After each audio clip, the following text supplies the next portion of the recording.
الحمد لله رب العالمين والصلاة والسلام على أشرف الأنبياء والمرسلين وعلى آله وصحبه أجمعين. رب اشرح لي صدري ويسر لي أمري واحلل عقدة من لساني يفقه قولي. اللهم علمنا ما جهلنا وانفعنا بما علمتنا وجعلنا من المخلصين. ربنا لا تجعلنا فتنة لقوم الظالمين. ربنا أتمم لنا نورنا واغفر لنا إنك على كل شيء قدير. ربنا أفرج علينا صبرا وثبت أقدامنا وانصرنا على القوم الظالمين. اللهم صل على سيدنا محمد الفاتح لما أغلق والخاتم لما سبق ناصر الحق بالحق والهادي إلى صراطك المستقيم وعلى آله حق قدره ومقداره العظيم. Alhamdulillah, syukur kita kepada Allah Subhanahu wa taala kerana dengan hidayah dan taufik daripada Allah dapat sama-sama kita berada di dalam satu majlis ilmu.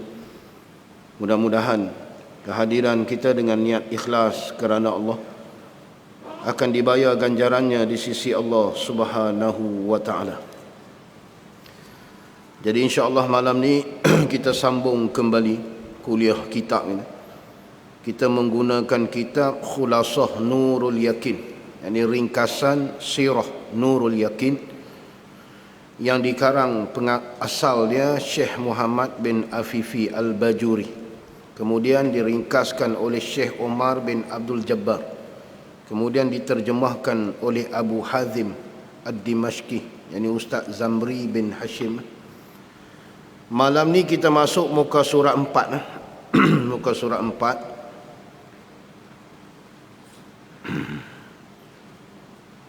Tengah-tengah tu. Qala musannifu rahimahullahu ta'ala wa nafa'ana bihi wa bi'ulumihi fid darain amin ya rabbal alamin. Di dalam surah Al-Ahzab, di dalam surah Al-Ahzab ayat 45 dan 46, Allah menyebutkan enam nama Nabi sallallahu alaihi wasallam. Jadi kita nak bincang malam ni ialah gelaran yang Allah Taala sebut bagi Nabi kita. Mana nama-nama gelaran bagi Nabi. Nama Nabi Muhammad bin Abdullah tu kita maklum dah lah. Dia ada gelaran-gelaran yang Allah Ta'ala gelar bagi Nabi di dalam Al-Quran. Salah satu dia dalam surah ni lah, surah Al-Ahzab ayat 45 dan 46. A'udzubillahi minasyaitanirrajim. Ya ayyuhan nabiy, inna arsalnaka syahidan wa mubashiran wa nadhira وداعيا إلى الله بإذنه وسراجا منيرا. Maksudnya, wahai Nabi, wahai Nabi. Ni kalau sebut wahai Nabi, Nabi ni ramai. Kalau kita tengok dalam kitab Tauhid, biasa dia sebut mengikut pendapat yang masyhur, Nabi ada 124,000 orang. Bila sebut ya ayyuhan nabi, dia nak pi ke siapa? Dia pi ke Nabi Muhammad, dia tak pi Nabi lain lah. Sebab tu kalau biasa orang mengaji alif lam tu alif lam ma'rifah. Alif lam tu bila sebut ya ayyuhan nabi, Nabi lah. Ya ayyuhar rasul, Nabi kita lah, tak pi Nabi lain lah. Kalau Nabi lain, Allah Ta'ala akan sebut nama selepas pada tu. Akan sebut nama selepas daripada kalimah Nabi. Di sini dia tak sebut ni, makna dia yang ni Nabi kita. Walau pahaman kita Nabi ni banyak, boleh jadi Nabi ni tak ada. Dia akan pergi kepada Nabi Muhammad sallallahu alaihi wasallam. Itu saja. Ada. Wahai Nabi. Faham tak? Wahai Nabi maknanya Nabi Muhammad. Bila sebut Nabi pula, Nabi itu pangkat yang dianugerahkan oleh Allah kepada seseorang yang dia pilih. Nabi itu pangkat yang paling tinggi di atas muka bumi lah. Kalau orang dapat pangkat Nabi ni, tak apa dah. Mengaku jadi Nabi bukan dapat pangkat Nabi tu lain. Ni memang dapat sungguh pangkat Nabi. Nabi itu nama pangkat. Dan orang yang dibeli gelaran Nabi ni, dia ada mukjizah. Ni kita belajar tu, mukjizah. Perkara yang mencari adat, yang menguatkan dakwaan kata dia tu Nabi.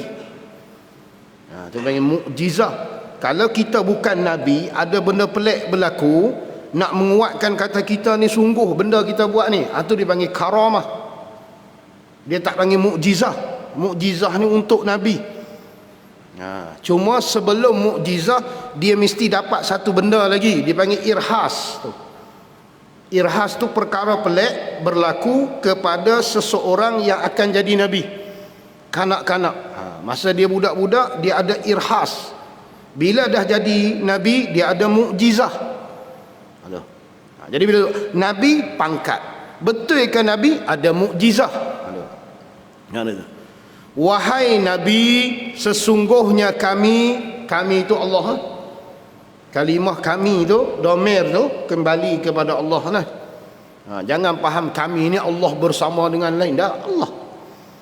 Yang kita pernah cerita dulu, dia ada domir yang diguna untuk biasa mutakallim, orang yang bercakap bersama orang lain. Kita tukang cakap, kita akan cakap kami.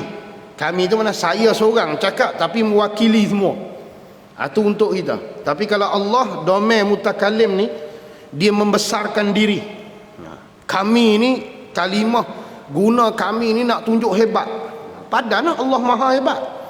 Kalau kita tak boleh bercakap bersama orang lain, guna kami, kami yang buat, bermakna membesarkan diri. Sesungguhnya kami, kata Allah, utuskan kamu sebagai saksi. Itu nama pertama, syahidan. Syahidan tu nama gelaran bagi Nabi. Kami utuskan engkau wahai Muhammad sebagai saksi. Itu nama pertama, syahidan. Menyaksi. Itu Nabi kata, aku dah cerita semua dah dekat hampa. Betul tak hari ni aku dah cerita semua dah? Semua kata ya. Esok Nabi jadi saksi. Jadi saksi kita ni, aku dah cerita hampa tak beramal, hampa tak buat, aku dah cerita semua dah. Syahidan. Sebab tu setiap Rasul, Nabi akan jadi saksi bagi umat dia. Dia dah sampai semua dah. Syahidan, itu yang pertama. Kemudian nama yang kedua, wa mubasyiran. Mubasyir, apa dia? Pembawa berita gembira. Nabi juga digelar mubasyir, orang yang mengkhabar gembira. Mana bawa berita yang mengembirakan. Apa dia berita dia? Tak lama lagi boleh rentas negeri. Gembira lah. Itu berita gembira. Maksud dia ada pembawa berita ni. Mubasyir bahasa Arab dia. Dulu saya pernah cerita, tuan-tuan ingat kata ingat tak tahulah, mau 3-4 bulan tak mengaji ni. Dia malaikat yang menyoal manusia dalam kubur. Maklum dah kita, mungkar wa nakir. Mungkar wa nakir. Mungkar tukang tanya, nakir tukang kata. Dalam sebuah kitab yang dikarang oleh Syekh Ibrahim Laqani, kitab tu Tuhfatul Murid nama dia. Syarah nama dia Tuhfatul Murid. Dia kata dalam kitab tu ada pandangan setengah ulama. Dia kata kalau orang yang mati tu baik dalam kubur, dia akan datang 2 orang malaikat. Tapi 2 orang malaikat itu diberi nama, salah seorang dia Bashir Mubashir. Bashir Mubashir, Nabi Mubashiran nama orang. Ada ulama sebut malaikat yang menyoal dalam kubur tu, kalau orang tu baik, malaikat itu Mubashir. Makna Mubashir ni bawa khabar gembira kepada mayat yang dalam kubur tu. Cara dia soal pun lembut, cara dia tanya pun lembut. Dia panggil Mubashir. Dalam kitab Fathul Murid tu lah. Yang ni salah satu nama Nabi, pembawa berita gembira. Kalau tuan-tuan ingat balik sirah yang berkaitan dengan Abu Jahal, sebelum Nabi nak berhijrah ni kan, Abu Jahal ni dia rancang kan nak bunuh Nabi kan. Dia dah plan semua cantik dah tu. Kemudian bila dia dah plan, dia rasa plan dia berjaya lah, dia keluar kepada orang-orang Islam yang duk ikut Nabi hak doa ni, dia perli. Dia kata hampa ni duk ikut Muhammad sebab Muhammad duk cerita kat hampa khabar gembira, janjikan hampa syurga lah apalah macam di Jordan. Tu mubashir. Sebab tu Nabi cerita kepada orang Islam yang beriman ketika itu, hampa kalau beriman patuh kepada arahan Allah dan Rasul, masuk syurga. Syurga ni sungai mengalir. Nabi ceritalah benda serenuk, benda yang mengembirakan. Bahasa Arab dipanggil mubashir. Mubashir. Sebab tu jangan cerita benda yang orang jadi takut, bagi orang serenuk. Pasal tu salah satu nama Nabi, mubashir, pembawa berita gembira. Dia nak buah nama anak boleh lah. Ramai orang buah nama Syahid kan. Syahid Jumaat tak pi jam kan, buah nama cantik lah. Gelaran Nabi Jumaat tak semayang, kaki ketum, ukui kan. Bubuh nama molek-molek tu, perangai tu molek, khabar gembira. Setiap kali dia buat mari cerita serenuk kita dengar. Mubashir, gelaran Nabi. Kemudian dan berita menakutkan. Nabi juga dipanggil wanazir, wanazira, pembawa berita yang menakutkan. Jadi kalau pembawa berita yang mengembirakan, syurga. Kalau cerita yang menakutkan, neraka, seksa Allah. Nabi cerita sampai sahabat ni pucat muka bila Nabi cerita tentang neraka, seksa dalam neraka ni. Takut. Sampai tahap ada di kalangan sahabat ni bercita-cita kan nak jadi kambing bila dengar cerita Jahannam. Punya takut bila Nabi cerita Jahannam ni. Dia kata satu gunung kan, gunung daripada api, gunung tu api. Kemudian ada pekan, pekan tu api. Jahannam ni. Kemudian ada rumah pula, rumah tu api. Dalam rumah ada bilik, bilik tu api. Dalam bilik pula ada kotak, kotak tu api. Buka kotak tu pula segala jenis seksa ada dalam tu, yang akal tak pernah terfikir seksa tu ada. Punya takut kata tu. Sampai sahabat kata, ya Allah, kalau jadi kambing pun bagus. Pasal apa nak jadi kambing? Pasal kambing ni cukup umur orang sembelih buat kekah kan, ataupun orang sembelih makan daging, tulang-tulang buat sup habis. Jadi kambing tak dengar cerita neraka, lebih baik jadi kambing. Sahabat Nabi tu antara yang bercita-cita nak jadi kambing ni Saidina Umar. Saidina Umar hebat ni, Saidina Umar ni tak boleh challenge lah. Saidina Umar bercita-cita nak jadi kambing bila dengar neraka. Siapa yang cerita ni? Nazira, gelaran Nabi, orang yang menceritakan benda yang menakutkan. Sebab tu kita kena ada lagu tu. Orang yang cerita benda gembira, ada benda yang menakut, baru kita duk beringat semua. Hati ni berhati-hati sentiasa. Pasal ada orang macam ni. Itu gelaran Nabi, mubasyiran wa nadhira. Kemudian maksud dia kata sini berita yang menakutkan, yakni berita ancaman, ancam. Dan kamu juga kata Allah sebagai penyeru, da'iyan. Itu nama Nabi, da'i, orang yang menyeru. Itu yang ada program da'i tu kan, ada kan dulu TV3 buat da'i tu. Tapi yang aku tak tahan tu boleh menyanyi kan. Baguslah program gitu kan daripada program lain, tapi kadang-kadang tu dia lah adalah kan. Itu masing-masing lah. Cuma nak sebut tang da'i tu makna dia orang yang menyeru kepada kebaikan.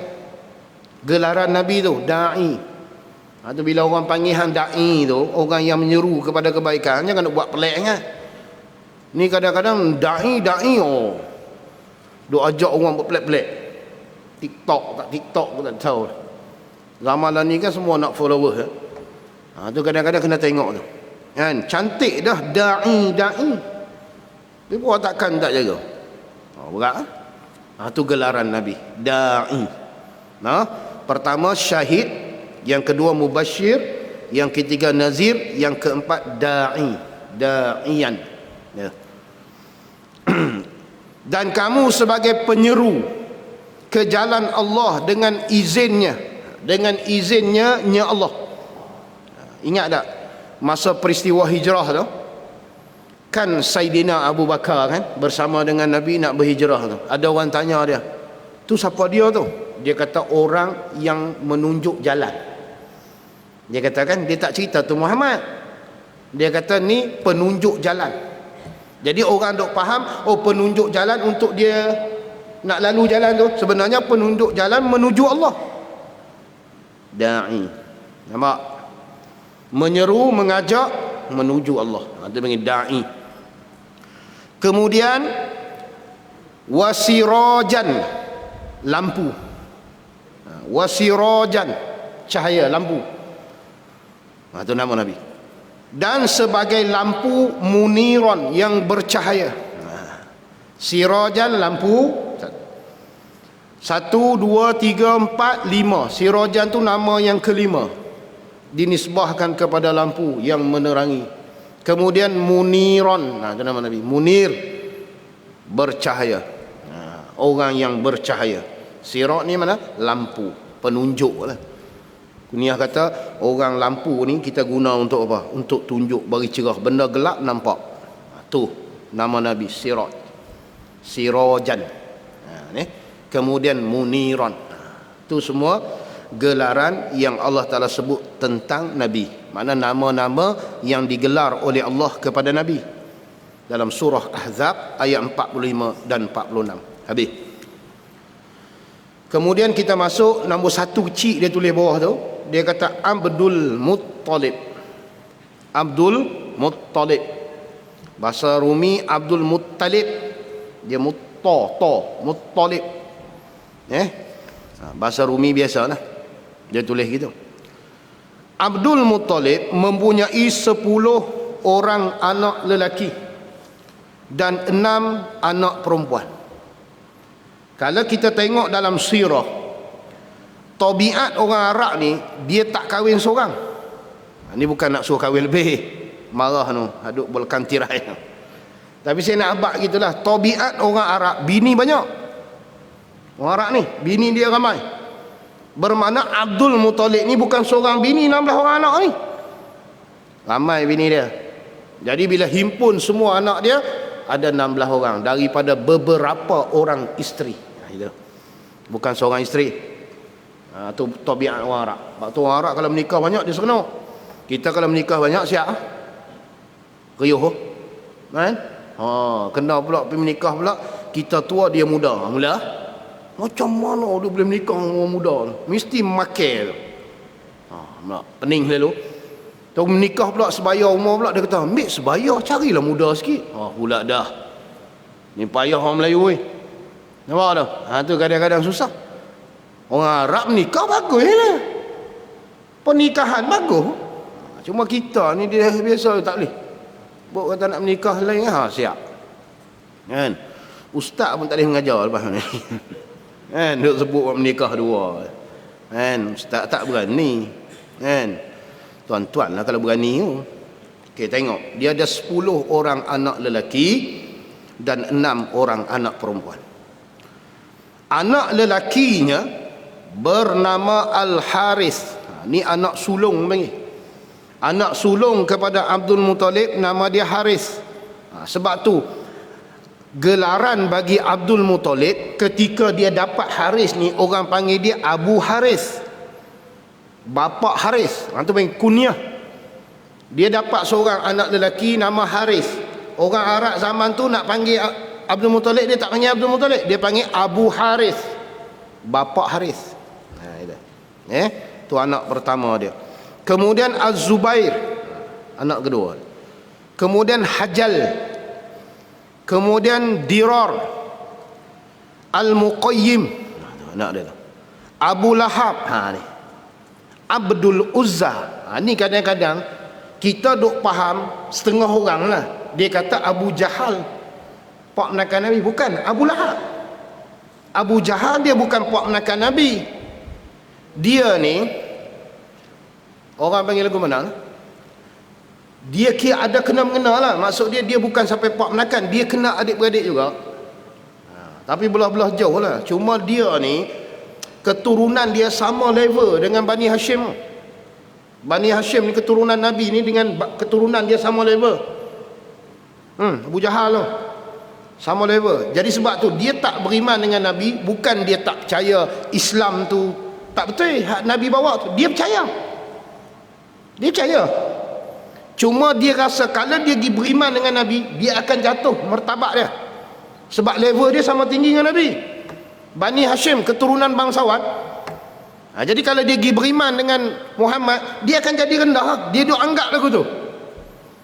Sebab Abu Jahal ni, kalau kita tengok dalam sirah, dia ni sebelum dipanggil Abu Jahal, dia Abu Hakam. Abu Hakam. Abu Hakam ni kalau tengok, Abu tu bapa, Hakam tu cerdik. Bapa cerdik. Cerdik tu Abu Jahal tu. Nabi pergi tukar jadi Abu Jahal. Pasal apa Nabi pergi tukar Abu Jahal? Pasal dia bodoh. Dia duk kira bangsawan dia. Dia tak mau beriman. Dia nak kira level dia, takut jadi rendah. Itu Nabi kata Abu Jahal, bapa jahil. Sepatutnya beriman lah. Tengok dalam kitab sirah. Dan dia sebut juga antara yang PL perbuatan Abu Jahal yang tidak diketahui oleh anak buah dia, dia suka pergi mengendak Nabi. Dia suka pergi mengendak. Mengendak ni maksud dia pi intai di rumah Nabi. Bukan mengendak nak tengok Nabi, nak dengar Nabi baca Quran. Main-main Abu Jahal. Dia suka dengar Quran. Dia dengar Quran. Rupanya bukan dia, ada lagi 2-3 orang nak dengar, tapi duduk tempat lain-lain. Abu Sufyan antaranya yang suka pergi dengar Nabi baca Quran. Baru mana dia percaya tu. Cuma dia tak beriman ni pasal dia rasa level dia. Tu Nabi panggil bapak jahil tu. Bapak bagi segala orang jahil. Dia Abu Jahal. Abu Jahal tu bukan pak menakan. Yang pak menakan ni Abu Lahab. Gelaran dia Abdul Uzza. Itu yang sebut Abdul Uzza, Abu Lahab lah. Yang sebut dalam Quran tabbat yada tu. Dia. Kan tabbat yada Abi Lahab. Ni. Pak menakan ni. Dia ni antara orang yang lawan Nabi. Abu Jahal lain. Okey. Kemudian Al-Abbas. Abdullah ibnu Abbas. Ayah Abdullah Abbas tu. Kemudian Hamzah anak dia. Kemudian Abu Talib. Abu Talib. Kemudian Abdullah, tu baru ayah Nabi. Ni anak lelaki dia, 10 orang ni. Nampak? Anak bagi Abdul Muttalib. Dia gelaran Abu Talib ni Abdi Manaf. Orang panggil dia Abdi Manaf. Yang nama dia Abu Talib, ayah Saidina Ali lah. Tu anak kepada Abdul Muttalib, ataupun nama betul dia Amrun kan. Syaibah. Abdul Muttalib nama dia Syaibah kan. Kita pernah cerita dulu tu. Anak Hashim, ni anak dia yang lelaki. Kemudian anak perempuannya Abdul Muttalib pula bernama Safiyah. Nama Safiyah. Kemudian Ummu Hakim. Kemudian Al-Bayda. Kemudian Atikah. Kemudian Umaymah. Kemudian Arwa dan Barrah. Setengah kata Birrah. Ada dua, Barrah ataupun Birrah. Ni anak perempuan dia. Cuma saya ada baca lah sikit. Antara anak perempuan dia ni, salah seorang ni nama dia Safiyah kalau tak silap. Dia ni pernah bunuh seorang Yahudi ketika peperangan Khandaq. Yahudi itu dia mari nak serang kubu muslimat. Dia orang yang bunuh Yahudi. Ni perempuan. Safiyah ni. Ada setengah riwayat kata dia ni dengan Hamzah kalau tak silap, dengan Saidina Hamzah satu mak satu pak. Makna dia mak yang sama. Saya cerita tadi tu Abdul Muttalib dia isteri ramai. Ada tu. Jadi depa ni mungkin mak lain bapak yang sama. Cuma yang perempuan ada seorang Safiyah kalau tak silap saya, dia ni dengan Hamzah, Saidina Hamzah, mak yang sama, ayah yang sama. Sebab tu ketika berlaku syahid Saidina Hamzah tu, Nabi larang, jangan bawa mak hang pergi tengok. Takut lagi dia berasa tengok mayat Saidina Hamzah ni dia kena tebuk. Nabi tak lagi, tapi dia pergi juga. Nak cerita Sofiah ni, dia punya kuat ketahanan dia ni, dia tengok tak teriak, tak marau. Tengok mayat saudara dia kan, Saidina Hamzah. Ni antara anak-anak Abdul Muttalib. Dia. Tengok, ada 6 perempuan, 10 lelaki. Tu yang cabut undi tu berkenaan dengan anak lelaki yang dia nazar. Kalau dia jumpa telaga Zam-Zam, dia akan korban salah seorang anak dia lelaki yang 10 orang tu. Dia manilah. Manilah yang masuk dalam Kaabah tu, yang cabut-cabut undi naik nama Abdullah tu. Ni. Cuma ketika dia gali telaga Zam-Zam, dia cuma ada seorang anak lelaki je, nama dia Harith. Tu orang panggil Abu Harith Abdul Muttalib. Datuk Nabi SAW adalah manusia yang menggali semula telaga Zam-Zam yang tertutup selepas zaman Nabi Ismail AS. Kalau kita tengok dalam kitab sirah, dia kata lebih kurang 500 tahun telaga Zam-Zam hilang. Telaga Zam-Zam tu hilang, ditimbus oleh Jurhum. Puak Jurhum ni, mereka kambuh telaga Zam-Zam 500 tahun. Nak cari lagu mana? Dengan beho tak ada. Nak korek dengan apa? Guna pekakah zaman dulu, cangkur ke apa ke, nak cari jumpa lagu mana 500 tahun. Tang mana ni? Tang mana? Tak tahu tang mana. Tapi nak cerita hebatnya Abdul Muttalib ni, Allah Ta'ala ilhamkan dalam mimpi dia. Gali di sini, gali di sini. Kali pertama Allah Ta'ala ilham, dia anggap macam mimpi biasa. Tengok malam esok mimpi yang sama lagi. Mimpi yang sama lagi. Baru dia pergi korek, jumpa telaga Zam-Zam. Ni tu dia kata, orang pertama yang menemui semula telaga Zam-Zam. Ketika ni dia bersama dengan anak dia yang bernama Harith. Gali. Atas ilham yang Allah Ta'ala campak lah, jumpa telaga Zam-Zam. Tu yang masyhur dia tu. Abdul Muttalib ni masyhur ni. Salah satu sebab dia tu telaga Zam-Zam tu, yang sampai hari ni bayangkan jasa, kalau kita buat nisbah pahala lah, berapa ramai orang duk minum air Zam-Zam. Siapa yang korek?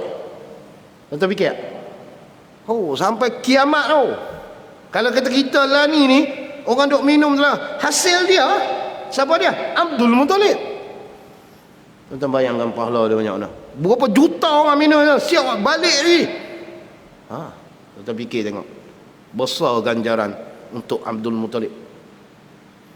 Hebat sampai hari ni kan. Masuk bertong-tong orang duk hantar tu, berkontainer-kontainer tu air Zam-Zam. Siapa yang gali jumpa? Abdul Muttalib. Kalau dia tak gali, tak ada air Zam-Zam. Hebat Datuk Nabi ni. Dia. Beliau mendapat arahan untuk mencari gali telaga Zam-Zam ketika sedang tidur di dalam hijir Ismail. Ni riwayat ni kata, ketika dia sedang tidur di hijir Ismail. Dia ni pembesar Quraisy. Jadi kalau masuk dalam hijir dalam Kaabah biasa lah. Kita pernah cerita dulu kan, mereka ada tempat yang disediakan untuk Abdul Muttalib bersandar di dinding Kaabah tu. Bermakna mereka letak macam satu tempat duduk macam kita kapek tu, letak, lepas tu belakang dia ni kalau duduk belaga dinding Kaabah. Tempat dia yang tu Nabi pergi duduk tu masa kecil tu. Yang pak Melaka kata, Muhammad duduk atas tu. Saja Tok Wan apa? Tok Wan dia mai, dia kata biar. Dia ni akan jadi orang hebat ni. Dia nampak dah anak Melaka ni. Nabi kita lah. Nabi Muhammad. Abdul Muttalib ni hebat lah, orang hebat. Bangsawan kan. Dia duduk dalam hijir Ismail, dia dapat ilham dalam mimpi. Arahan suruh pergi gali di sini, di sini. Berikut kita sebutkan hadis berkaitan yang diriwayatkan oleh Imam Ibnu Ishaq. Ini hadis dia. An Ali bin Abi Talib radhiyallahu anhu annahu kana yuhaddithu haditha Zamzam hina umira Abdul Muttalib bihafriha. qala Abdul Muttalibi inni lanaimun fil hijri idh atani atin faqala ihfir taibah. Qala wa ma taibah wa ma taibatu faqala thumma dhahaba anni falamma kana al-ghadu raja'tu ila madji'i fanimtu fihi faja'ani faqala ighfir barratan. Qala qultu wa mal barratu qala thumma dhahaba anni falamma kana al-ghadu raja'tu ila madji'i fanimtu fihi faja'ani faqala ighfiril madnunah. Qala qultu wa mal madnunah qala thumma dhahaba anni falamma kana al-ghadu raja'tu ila madji'i fanimtu fihi faja'ani faqala ihfir zamzam.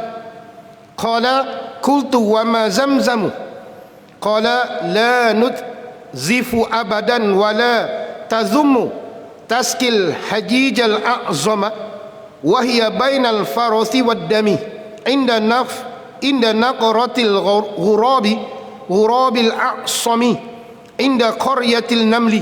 Rawahu Ibnu Ishaqa fi siratihi. Ini hadis dia. Artinya daripada Sayyidina Ali bin Abi Talib radhiyallahu an, beliau Sayyidina Ali bercerita tentang hadis ketika Abdul Muttalib diarahkan menggali telaga Zamzam. Hadis dia.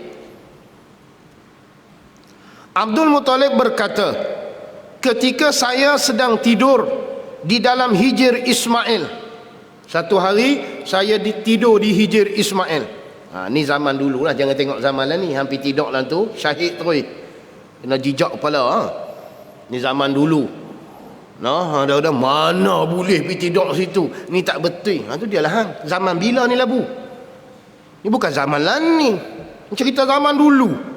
Kita tengok gambar Kaabah zaman dulu, mana ada ramai orang. Tambah dia pula pembesar. Siapa nak larang dia? Dia yang kontrol masa tu, dia yang jaga. Siapa nak larang dia? Kan kita kena pernah cerita dulu. Siapa yang jamu makan orang mari buat umrah, orang mari buat haji? Keluarga Abdul Muttalib, Hashim tu. Kemudian saudara bagi Hashim, Al-Muttalib. Al-Muttalib tu pergi ambil Syaibah ni Abdul Muttalib buat mari Mekah. Asuh dia, ambil balik jawatan ayah dia, beri makan jemaah haji dan umrah. Bermakna dia orang hebat dari situ. Siapa berani larang dia? Tak masuk. Kalau kita lah contohlah, apa nama, pengarah pejabat agama ke, mufti kan nak masuk masjid, kita kata tak boleh masuk. Boleh? Minta maaf lah, masjid ni tidak dibenarkan. Berani? Berani buat itu? Minta maaf, dah penuh kota dah, sila sembahyang di luar. Bungkui. Nampak? Tak berani. Macam tu lah. Siapa berani larang dia nak tidur tu? Orang hebat. Dia kata aku tidur dalam tu, dalam hijir Ismail. Kita hari ni kalau boleh masuk hijir Ismail semayang pun kira dah tu. Boleh semayang kan, boleh berdoa pun kira steady lah tu. Nak masuk teruk kain ihram boleh cebuk kan. Lepas tu pula macam tu, ayah 2-3 kali kenal Allah Ta'ala uji, angkat takbir je. Adalah orang India ni ambil kaki dia yang tak pakai stokin, buh tak kaki kita, nak tumbuk dalam hijau Ismail. Dia uji kita tu. Aduh, dia ambil kaki dia tu, buh tak kaki kita. Tak pula tak pakai stokin, dia ambil wuduk cantik dah ni, nak angkat takbir, Allah dia gitak kaki dia. Lepas tu dia tengok kita buat kenyih-kenyih, nak keluar balik bukan dia, nak masuk balik.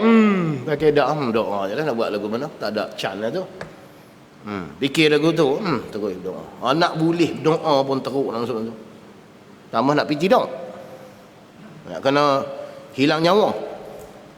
Ni zaman Abdul Muttalib, dia tidur steady dalam tu. Dia kata dia kata, tiba-tiba datang seseorang di dalam mimpi saya, kata Abdul Muttalib, mari dalam mimpi dan berkata, galilah Taibah.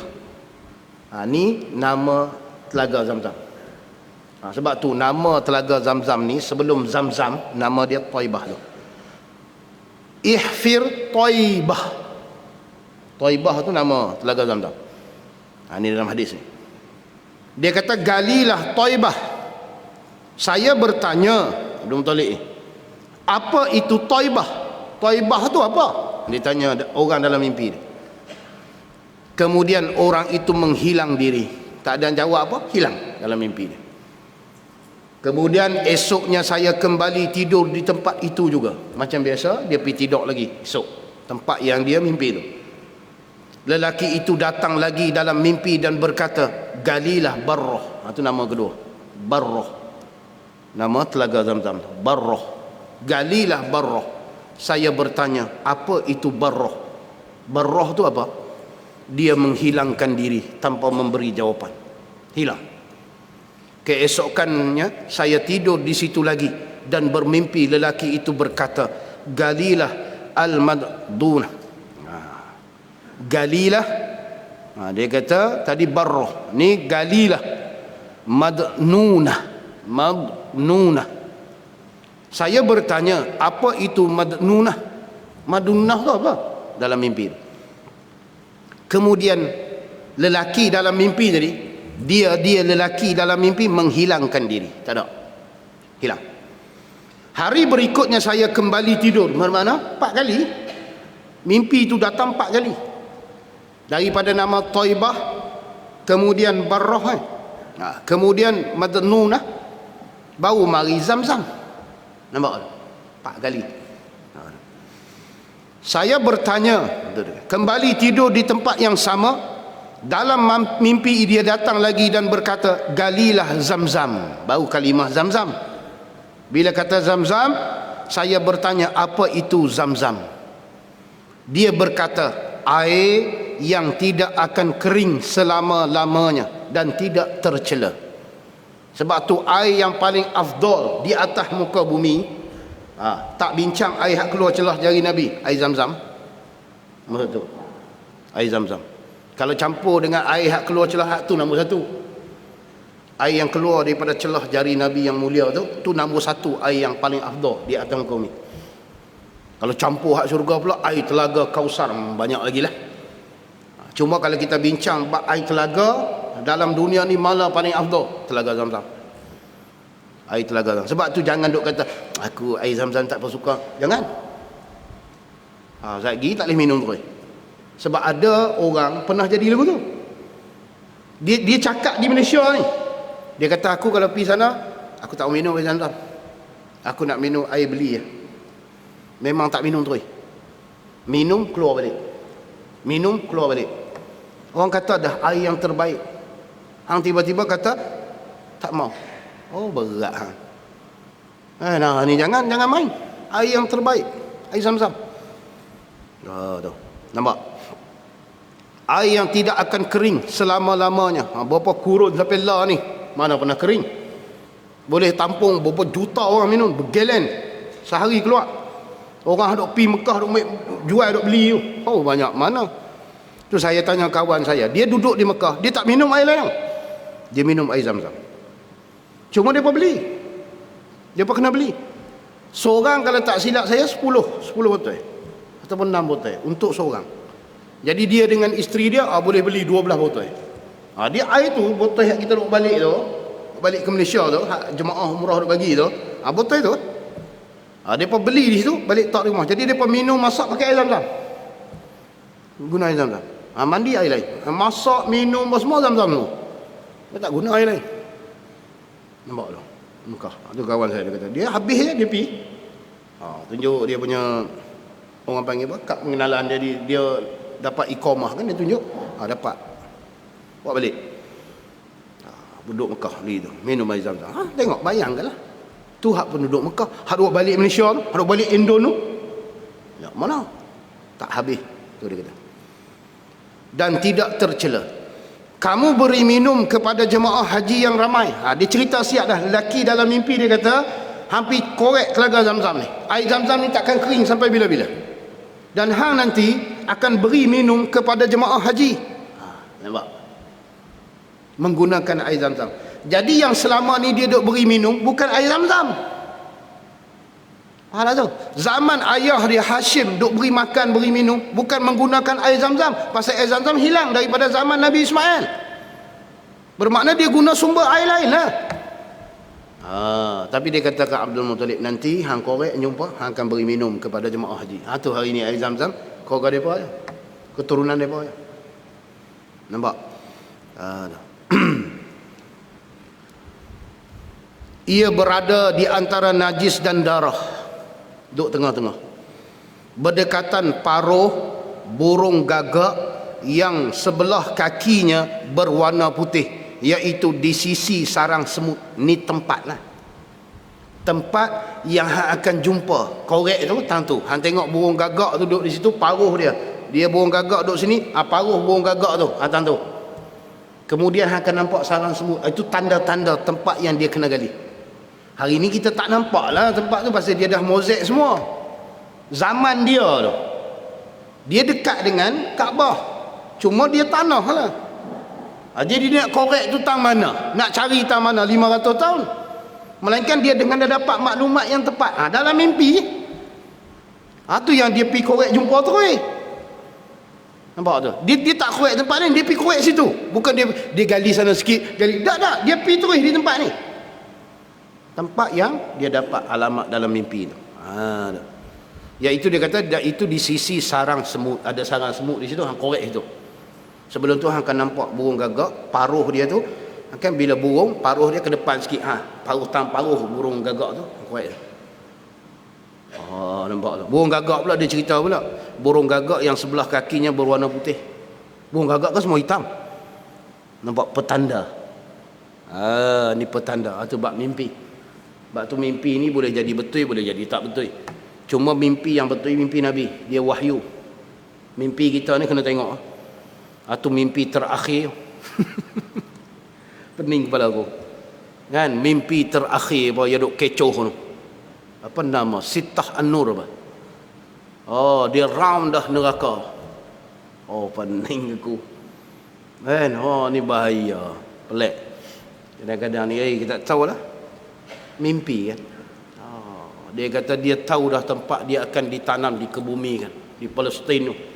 Bakmu kan. Nabi kata tempat kita mati kita bukan tahu, tiba-tiba dia tahu. Hebat.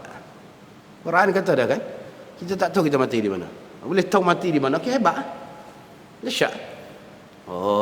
Dia dilantik dah apa, pening kepala. Kadang-kadang mimpi kena tipu itu kan. Sebab tu bila bab mimpi kita tak pandai, kena pergi cari orang yang pandai tafsir, orang yang ahli. Jangan tanya orang bukan ahli, sekali dia tafsir kot lain, selerak tabak habis. Kita duk berasa kita pula Allah Ta'ala lantik, main dengan mimpi. Tu yang terbaru pula daripada viral, dia kata Imam Mahdi sudah muncul di Pakistan.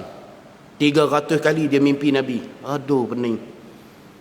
300 kali dia mimpi Nabi. Nabi kata dialah akan menyelamatkan manusia, dialah panglima Nabi. Macam-macam keluar. Tuan-tuan tahu sebab apa macam tu? Sebab dunia ni dia penghujung lah. Nampak? Dunia ni dia dah sampai ujung lah, nak habis lah.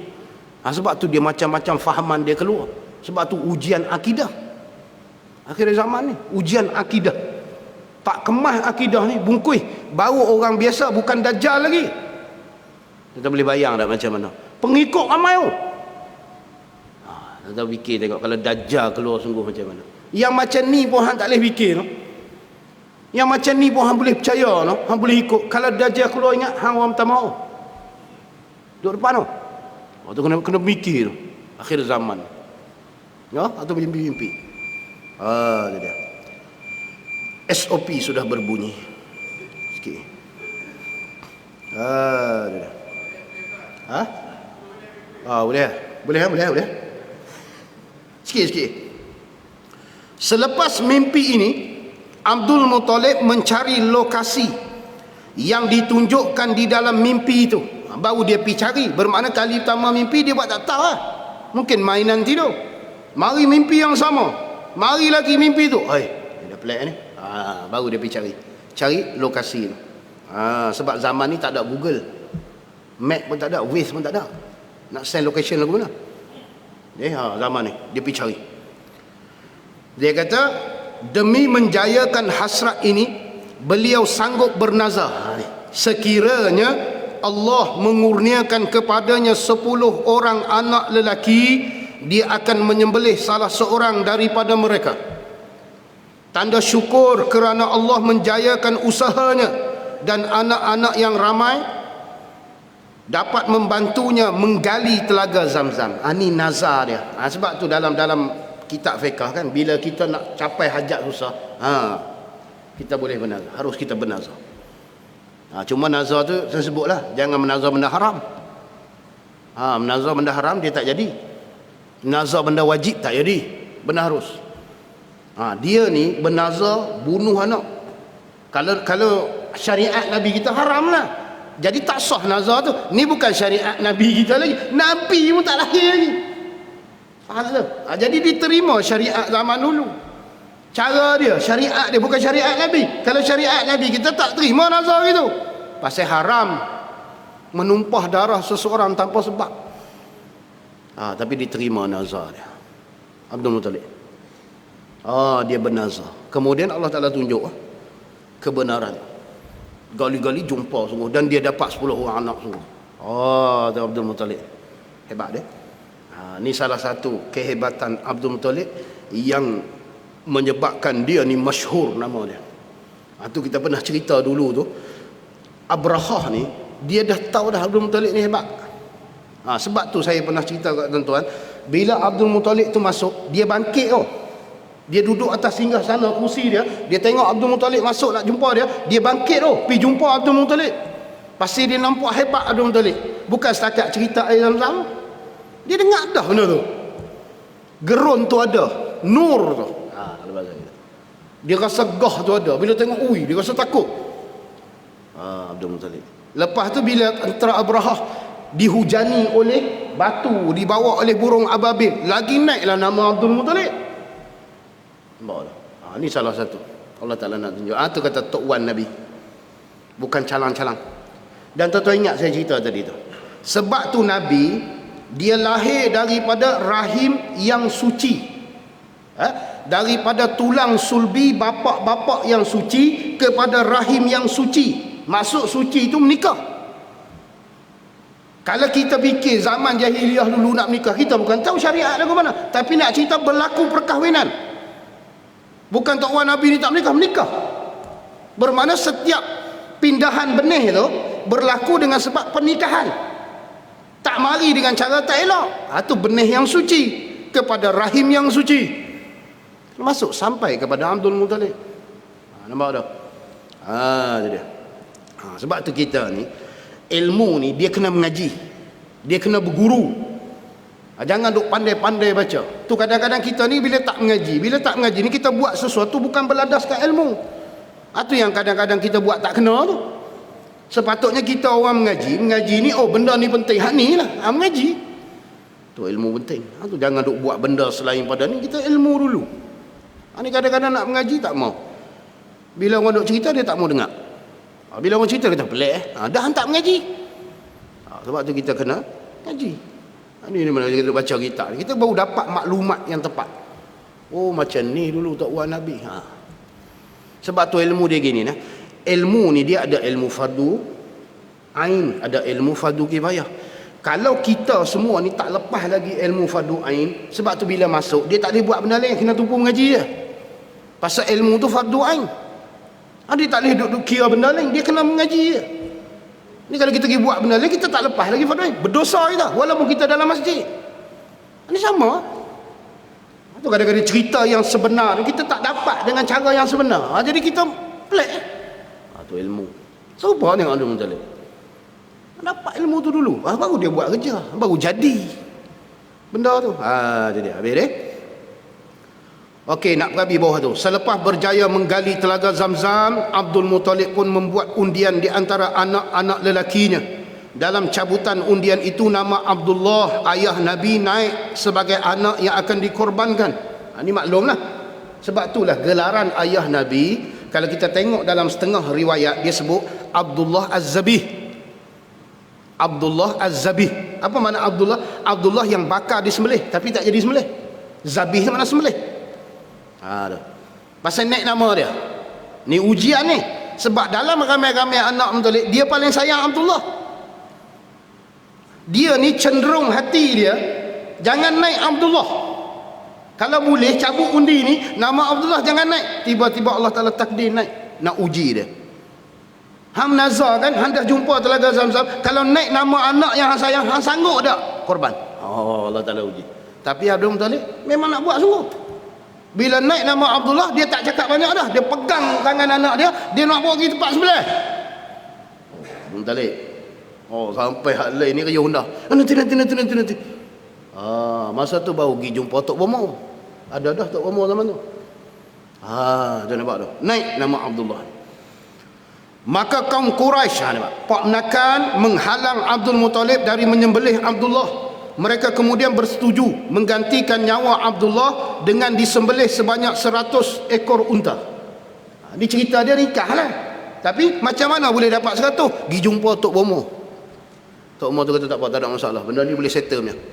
Macam mana cara nak settle? Okey, lah ni cabut undi unta dengan Abdullah. Anak lain tak sabar. Cabut. Tadi dah naik sekali kan. Kali pertama, sembelih 10 ekor unta. Cabut lagi. Naik pula nama Abdullah. Sembelih lagi. Sampai cukup genap 100 unta, tak naik dah nama Abdullah. Ditebus dengan 100 ekor unta. 100 ekor unta ni pula sampai hari ni. Kalau dalam bab jenayah, kalau nak bayar dia 100 ekor unta. Nampak tak? Dia jadi dah. Dalam syariat Nabi kita. Setiap orang nak bayar dia mesti 100 ekor unta. Habis. Itu dia. Kemudian dia kata fayatajtami'u ummuhu ma'a waladihi fi jaddihi al-khamisi wa huwa Kilab. Jadi atas kita baca tu, wa ummuhu Aminatu binti Wahb bin Abdi Manaf ibnu Zuhrati ibnu Kilab. Wallahu a'lam. Tanda situ deh.